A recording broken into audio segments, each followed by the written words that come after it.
Jack Tatum was the NFL's most feared defender in the 1970s. His crushing hits on the field made players terrified to catch the ball.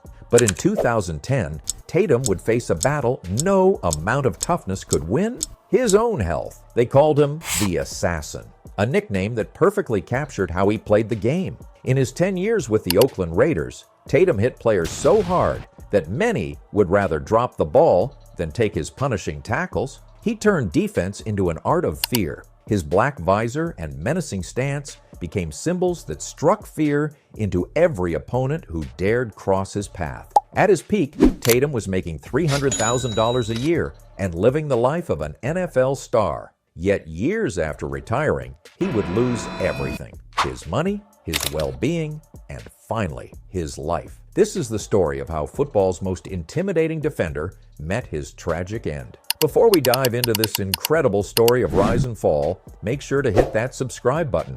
We're bringing you the untold stories of NFL legends every week, stories that change the game forever. And trust me, you won't want to miss a single detail of what happened to football's most feared defenders. In 1948, in the small town of Cherryville, North Carolina, Jack Tatum's story began. Life wasn't easy for the Tatum family. They lived in a tiny house with barely enough food on the table. Jack's father worked 2 jobs, spending long hours at a factory and then doing yard work just to make ends meet. His mother cleaned houses in the wealthy part of town, often taking young Jack with her. These early struggles would shape Jack's toughness, teaching him that nothing in life comes easy. When Jack was 7, the Tatums joined thousands of other Southern families heading north for better opportunities. They settled in Passaic, New Jersey, where the streets were rougher, but the chances were better. In their new home, young Jack found his escape on the cracked concrete basketball courts and patchy football fields of the neighborhood parks. While other kids his age were getting into trouble, Jack was always practicing, always playing, always competing. At Passaic High School, Jack wasn't just another athlete, he was a force of nature. In basketball, he could jump higher than seniors when he was just a freshman. In track, he broke school records without even trying. But it was on the football field where Jack found his true calling. The first time he stepped onto that field, something clicked. He wasn't the biggest kid, but when he hit someone, they stayed hit. His high school coach, Ray McCran, tells a story that perfectly captures young Jack's intensity. During a game in his junior year, Jack hit an opposing player so hard that the kid's helmet flew off and landed 15 yards away. Instead of celebrating, Jack simply helped the player up, handed him his helmet, and walked back to his position. That quiet intensity, that business-like approach to violence on the field, would become his trademark. Word spread about this hard-hitting kid from Passaic. College scouts started showing up at games, but many left shaking their heads. Not because Jack wasn't good enough, but because they couldn't believe what they were seeing. One scout wrote in his report, "Had to watch the film 3 times to believe these hits were real. This kid doesn't tackle players. He explodes through them." By his senior year, Jack was more than just a football player. He was a local legend. He played both ways, never leaving the field. As a running back, he rushed for over 1,000 yards. As a defensive back, opposing teams simply stopped throwing to his side of the field. The local newspaper started calling him the Silent Assassin because he barely spoke, but hit louder than anyone had ever seen. When Ohio State's Woody Hayes came to watch Jack play, he saw something special. During a rainy Friday night game, Jack made a tackle that Hayes would talk about for years. An opposing running back broke through the line, heading for what looked like a sure touchdown. Jack, playing safety, came from across the field like a missile. The sound of the hit echoed through the stadium. Hayes stood up, turned to his assistant, and said, "We're not leaving New Jersey without this kid's signature." But Jack's high school years weren't just about football. He worked part-time at a local grocery store, stocking shelves and carrying bags for elderly customers. He babysat his younger siblings while his parents worked. He maintained good grades, understanding that education was his ticket out. The same intensity he showed on the field, he brought to every aspect of his life. In his final year at Passaic, Jack's reputation grew beyond just his hitting ability. He became known for his unique preparation routine. Every morning, he would wake up at 5 a.m. and run 3 miles before school, often in the bitter New Jersey cold. His teammates would find him in the weight room during lunch breaks, pushing himself harder than anyone else. Even the teachers noticed something different about Jack. He had a focus and determination that set him apart from his peers. This was the foundation that would create one of football's most feared defenders. From those humble beginnings in North Carolina to the tough streets of New Jersey, Jack Tatum was learning the lessons that would serve him well in the NFL. He wasn't just developing as an athlete, he was building the mentality that would make him legendary. The kid who started with nothing was about to become something the football world had never seen before. When Jack Tatum arrived at Ohio State in 1968, nobody knew just how much he would change football forever. Coach Woody Hayes took one look at his new recruit and knew he had something special. In his first practice, Tatum hit so hard that Hayes had to blow his whistle and tell him to take it easy. "We need our players healthy for the season," Hayes shouted across the field. But that was just who Tatum was. He only knew one way to play. During his first year, Hayes moved Tatum from running back to defensive back. It turned out to be a decision that would change football history. Tatum didn't just adapt to his new position, he revolutionized it. He turned the safety position from a last line of defense into a weapon. His hits were so fierce that Ohio State's trainers had to keep extra smelling salts on the sidelines for his victims. At Ohio State, Tatum became part of what fans called the Super Sophomores. This group of second-year players was so talented that they helped Ohio State win the national championship in 1968. The team went undefeated that season, and Tatum's defensive plays were a big reason why. In the championship game against USC, he made a hit so legendary that USC's coach said it sounded like a car crash. The stories from his college days became part of Ohio State folklore. During one practice, Tatum hit a running back so hard that the player's helmet cracked in half. Another time, he knocked out 3 different receivers in the same game. His teammates started calling him the Minister of Defense because he delivered his punishing sermons every Saturday on the field. By his junior year, the legend of Jack Tatum was growing. Opposing teams would actually change their game plans to avoid his side of the field. In one game against Michigan, their star receiver actually faked an injury during warm-ups because he didn't want to face Tatum. The NFL scouts who came to watch him couldn't believe their eyes. One scout wrote, "He's not just tackling players, he's changing the way the game is played." The Oakland Raiders selected Tatum in the first round of the 1971 NFL Draft. Owner Al Davis, known for loving tough, intimidating players, said Tatum was the most perfect Raider ever drafted. During his first team meeting, Davis pulled Tatum aside and told him, "I drafted you to make people fear us." Tatum took those words to heart. His rookie training camp became legendary in Raiders history. On his first day, he knocked out star receiver Fred Biletnikoff with a hit that echoed through the practice facility. Instead of apologizing, Tatum helped Biletnikoff up and said, "Welcome to the NFL." Head coach John Madden later said it was the moment he knew Tatum was special. The Raiders' practice field became a danger zone with Tatum around. Players would actually argue about who had to run routes across the middle. The team had to create a Tatum rule during practices. No full contact hits on teammates. Even with the rule, players would still come away with bruises just from his touch tackles. In his rookie year, Tatum quickly earned his nickname, the Assassin. His first big NFL moment came against the Pittsburgh Steelers. He hit receiver Frenchie Fuqua so hard that both players had to leave the game. When Fuqua returned to Pittsburgh, he hung a sign in his locker that read, "Beware of number 32."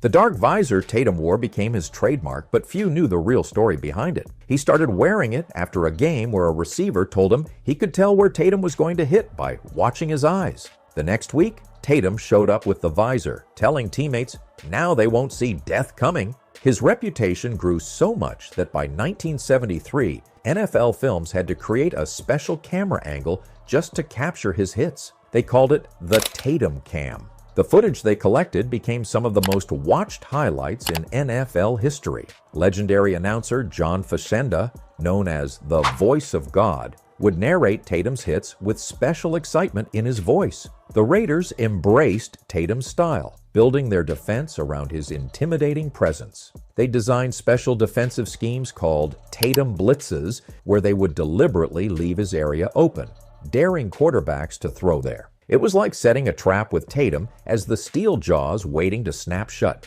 Even his own teammates weren't safe from his intensity. During one practice, he knocked out future Hall of Famer Art Shell so hard that Shell later said, "I saw stars for 2 days." But that's what made the Raiders special. They didn't just accept Tatum's style, they celebrated it. Every big hit in practice or games would be rewarded with a bonus from Al Davis himself. By his third year, Tatum had completely changed how teams played against the Raiders. His mere presence on the field altered offensive game plans. Some teams would actually design plays specifically to avoid his area, even if it meant giving up potential big gains. The NFL had never seen anything like him, and it would never be the same after him. The peak of Jack Tatum's career was filled with moments that would both define and haunt him forever. In 1976, during a Monday Night Football game against the Minnesota Vikings, Tatum delivered what many consider the hardest hit in NFL history. Vikings receiver Sammy White caught a pass across the middle, and Tatum hit him so hard that White's helmet flew off and split into pieces. The sound of the collision was so loud that announcer Howard Cosell went silent for a full 10 seconds before saying, "I've never seen anything like that in my 30 years of football." But everything changed on August 12, 1978. During a preseason game against the New England Patriots, Tatum collided with receiver Darryl Stingley on a crossing route. The hit itself wasn't unusual for Tatum, but the result was devastating. Stingley lay motionless on the field. The impact had broken his fourth and fifth vertebrae, leaving him paralyzed from the neck down. The stadium went silent. Football's violence had suddenly become all too real. The Stingley incident marked a turning point in both Tatum's career and NFL history. While the hit was legal at the time, it sparked intense debate about player safety. Tatum, who had built his career on being football's most feared defender, now found himself cast as the villain. He never apologized for the hit, maintaining it was a clean play within the rules. This stance would follow him for the rest of his life. Despite the controversy, Tatum's on-field dominance continued. In Super Bowl XI against the Minnesota Vikings, he made what many consider his signature play. Early in the game, Vikings receiver Sammy White caught a pass and turned upfield. Tatum met him head-on with a hit so powerful that both players bounced backward. The Raiders won 32-14, giving Tatum his only Super Bowl ring. The Raiders' defense became known as Tatum's territory. Teams would actually draw up two different game plans, one for when Tatum was on the field and another for when he wasn't. His presence changed how offenses operated. Quarterbacks would look for him before every snap, receivers would alter their routes, and running backs would rather run into a wall of defenders than face Tatum one-on-one. In practice, the Raiders had to create special rules just for Tatum. Head coach John Madden once said, "We had to make him wear a red jersey like our quarterbacks because he was hurting too many of our own players." Even in walkthrough practices, players would flinch when Tatum came near them. His reputation was that strong. The NFL had never seen anyone quite like Jack Tatum, and his style of play forced the league to evolve. New rules about hitting defenseless receivers were partly created because of him. When asked about his impact on the game, legendary coach Don Shula said, "Tatum didn't just play football, he changed how we had to think about player safety in the NFL." By the late 1970s, Tatum's reputation had grown so large that opposing teams would actually practice specific Tatum drills, teaching their players how to protect themselves when running through his zone. His mere presence on the field was enough to make even the bravest receivers think twice about going across the middle. As Hall of Fame quarterback Fran Tarkenton once said, "Playing against Jack Tatum wasn't just another game, it was like trying to avoid death for 3 hours." By 1980, the hard-hitting style that made Jack Tatum famous began taking its toll on his body. The same collisions that terrorized receivers were wearing down his own joints and muscles. In his final season with the Houston Oilers, Tatum could barely lift his arms above his shoulders. The man who once delivered bone-crushing hits now needed help putting on his shoulder pads before games. The end came during a routine practice in 1981. While trying to tackle a running back, Tatum felt something pop in his shoulder. The team doctor delivered the news no player wants to hear. His career was over. The assassin had made his last hit. At just 32 years old, Tatum left the game he had dominated for a decade. Life after football hit Tatum harder than any player ever did. The NFL of the 1970s didn't provide the kind of retirement benefits players get today. His savings quickly disappeared into medical bills. The same body that made him a legend was now betraying him. Every morning, it took him an hour just to get out of bed. His knees were so damaged that he needed a cane to walk. In 1983, doctors gave Tatum news that would change his life forever. He had diabetes. The diagnosis came after he collapsed during an autograph signing in Oakland. Tests showed his blood sugar levels were dangerously high. The doctors were shocked he hadn't noticed the symptoms earlier, but Tatum was used to playing through pain. He had ignored the warning signs, thinking it was just normal wear and tear from his playing days.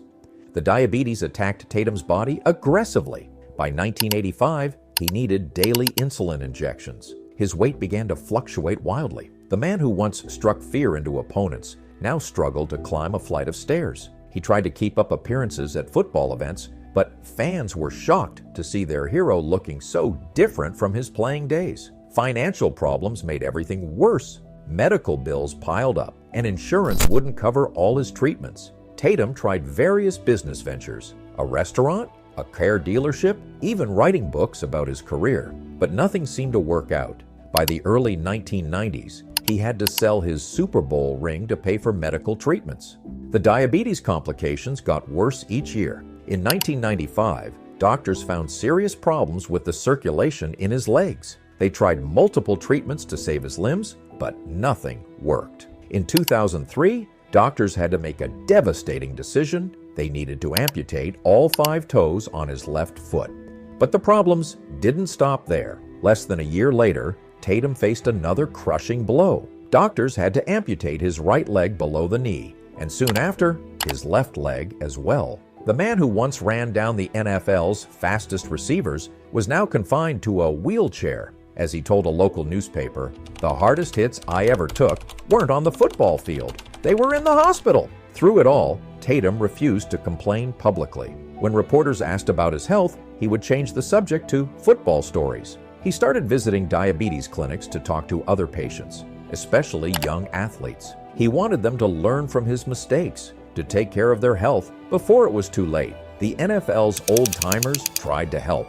Former teammates organized fundraisers for his medical bills. Even some of the receivers he had hit so hard over the years contributed. But Tatum's pride made it hard for him to accept help. As he told one friend, "I played the game on my terms, and I'll face these challenges the same way." By the late 2000s, Tatum was spending 3 days a week on dialysis. His hospital room became like a second home. The nurses would sometimes hear him calling out defensive plays in his sleep, still fighting battles on a field that existed only in his memories. The man who never backed down from any challenge on the field was fighting his toughest battle off it. In his final years, Jack Tatum spent more time in hospitals than at home.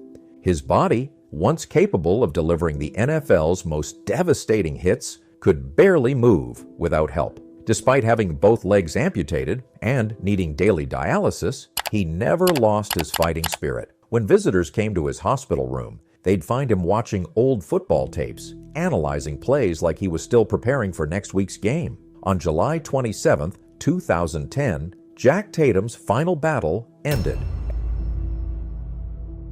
At age 61, he died from a heart attack in an Oakland hospital. The same heart that had powered him through countless bone-crushing hits finally gave out. His passing made national news, with both fans and former opponents sharing stories of the man who changed football forever. Tatum's legacy lives on in today's NFL, though not in the way he might have expected.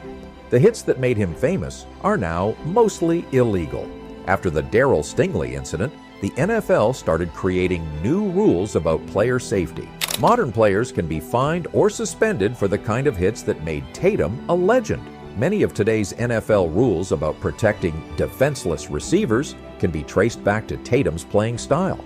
Yet his impact went beyond just rule changes. Tatum showed that defensive players could be as famous and influential as offensive stars. He turned the safety position from a last line of defense into a weapon. Even today, when a defensive back makes a huge hit, commentators often compare it to Jack Tatum's style. As one NFL coach said after his death, "There will never be another player like Jack Tatum, and maybe that's for the best. But without him, football wouldn't be what it is today."